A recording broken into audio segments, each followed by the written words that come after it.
Maquoketa Caves State Park in Iowa is an area known for its majestic caves and rugged beauty. On August 28, 1988, visitors from miles around had come to the park to enjoy one of the final days of summer.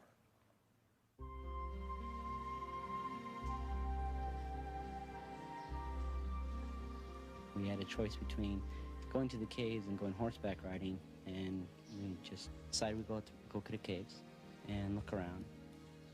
24-year-old Val Svetich and her 21-year-old boyfriend Kevin Polson hiked about a mile from the parking lot through a network of interconnecting caves that wound through the state park.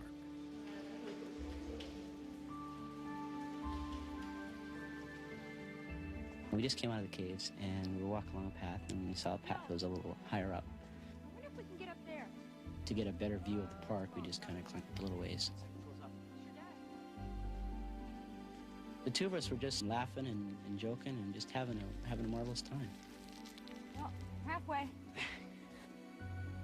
Hiking on a trail below were Debbie and Bob Leager. We noticed a couple walking up along the ledge. I said to Debbie, that looks pretty dangerous up there. They're up there about 40 feet, it looked like. Kevin, I'm gonna go up here. All right, go. Val just went down a little bit down the path. And I turned to her and I said, for goodness sakes, hang on with both hands, because it wasn't a very thick path. You had a pretty nice view from up there, and I just turned around and looked at the view.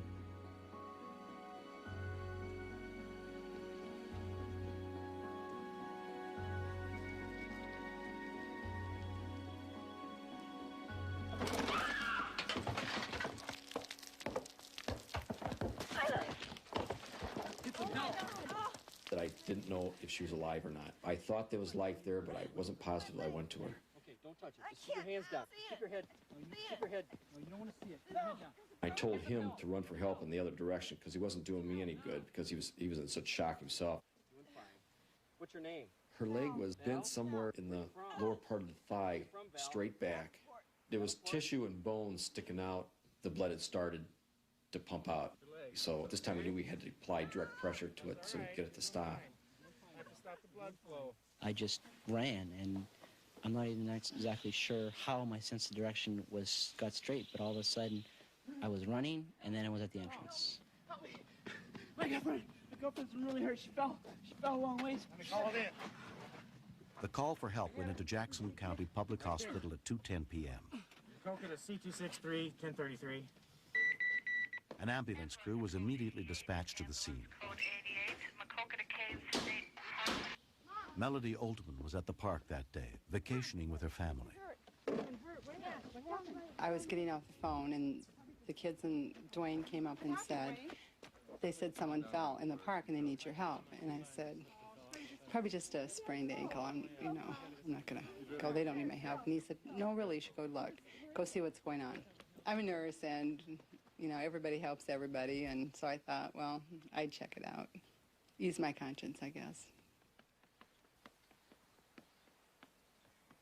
Just lay still as much as you can. Try to keep your hands away. The victim kept telling me, she goes, don't let me die. She kept saying, don't let me die. She said that a number of times, and I assured her that she would not die. But in my own mind, I wasn't sure if I'd keep her from dying, because at this time the blood was flowing greatly.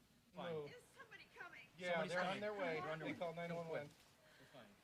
She fell off that cliff up there. Really bad. I felt right away it was real serious. She was bleeding even with the direct pressure, and there was little else we can do. We were concerned about her dying. Somebody's done that. Okay. They went down the path. All right. Okay, here comes the first aid kit. Okay. Okay. There's a nice pack. I'm used to being a nurse in a hospital and having equipment in the drawers, in the cupboards, ready to use. And there wasn't anything there, so you feel helpless because you want to do something more. And there's nothing more you can do except wait.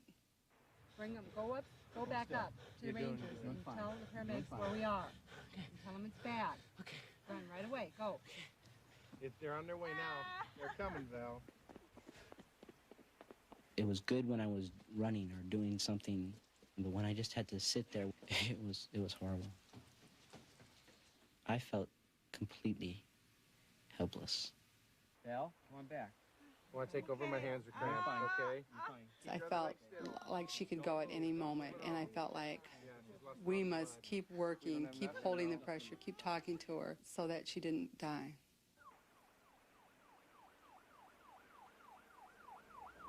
The ambulance arrived at the park within 6 minutes. Kevin was waiting to lead paramedic Jamie Sloha and her partner EMT Audrey Winiger to the scene. He met us at the ambulance when we got there, and so he knew how bad she was, and he didn't tell us, or he couldn't tell us. Kevin, get over here, let's show him where to go. We utilized the bystanders. They carried equipment for us, and we walked down to the scene. Gotta get them together. Go. Doing fine. Great. Doing just fine. Here come the paramedics. Doing fine. We weren't prepared for what we ran into. I could see that there was quite a bit of blood loss. The whole thigh was blown up from the inside out. Up the cliff. I'd never seen anybody's leg look like that. It was awful. What did you get for your 80 over 60. We're in trouble. We all felt a real urgency in getting Val into a hospital where we could get the bleeding stopped and get her fluid replaced. Audrey, I think we're going to need help. Want to get the rescue squad in mass pants if possible, okay? We were in trouble. We were running out of bandages with the severity of the wound and what we were prepared for. A bystander gave up his T-shirt. We wrapped that around the existing bandages to help soak up the blood.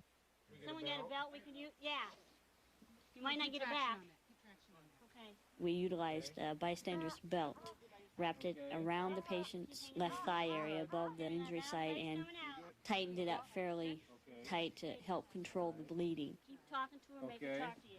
Okay, you doing good, The IV's going. Okay, Wrap it up as tight as you can. I felt responsible Kevin, I don't think Kevin should be in here. Why don't you get him out of here? Okay. because if we had went horseback riding, it wouldn't happen. And because if we hadn't have gone up to this little path, if she hadn't had the faith in me that I was a diligent hiker and this shouldn't have happened, I felt that it was my fault. With no time to waste, they began to carefully carry her out. We want to keep her nice and straight and as still as possible, and not to move the blood flow of the body. It's not much, but there's enough that if you put the head way up, we can make the patient lightheaded or change their level of consciousness. At that time, we did not want to do. The ground was real uneven. The terrain is really rocky, and there's some real narrow openings in some of the caves, and so then we had to almost turn the longboard sideways. Okay, Val? Okay, a decline here. The volunteer rescue squad, experienced in handling the rugged terrain, arrived at the park within 15 minutes of the first ambulance.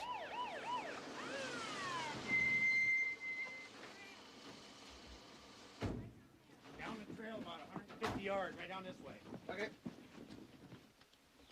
All right, I got her. I got her back here. I was glad we had bystanders to help carry her out, because Jamie and I don't think we could have done it ourselves.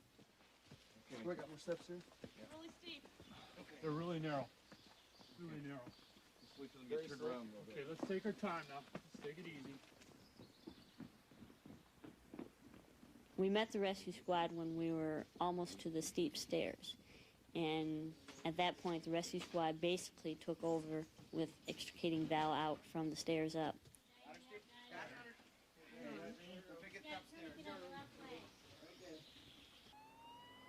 Val's leg was completely shattered. She was near shock when she arrived at the local hospital where Dr. Clifford Rask was on call. Well, on a young person like this, we're always very concerned that we want to restore them to the best health that we can. And in this case, it seemed unlikely that we were going to be able to save the leg, but I thought if there was one chance in 1,000 even, that by getting her to a series of specialists, if they could salvage part of the leg, she would be much better off then. It was for that reason that I thought we should transfer to a larger center. I saw her wheeled to the helicopter, and between the hospital and the helicopter on the grass is when she lost consciousness from lack of blood.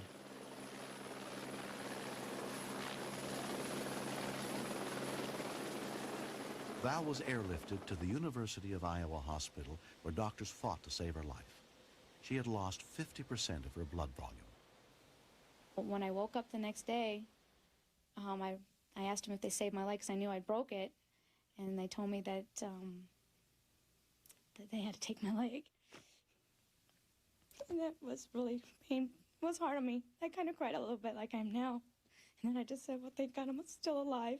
The decision that we had to make was very tough because we knew our daughter and we knew how active she was and we knew the things that she liked to do, and it was just, we didn't want her to hate us for signing the papers to have her leg amputated. Made a mess, Mom. Oh, gosh. She had to do what she thought was best, and what was best was that they had to amputate to save my life.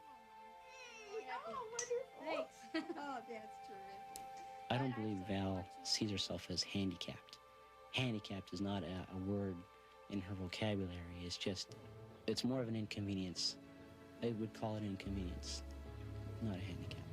I'm hoping to get a new prosthesis called a Savalich, which will enable me to run and ride a bike and do any of my other activities that I used to do before the accident, but I can't afford it right now. This amputation is definitely not going to get me down. I'm still going to be a doctor. I still can live a full active life. If I want to have children, I can still have children. Nothing's going to hinder me. Whenever my time's up, that's when I'll leave this world. But until then, I'm here to stay and to live to my fullest potential.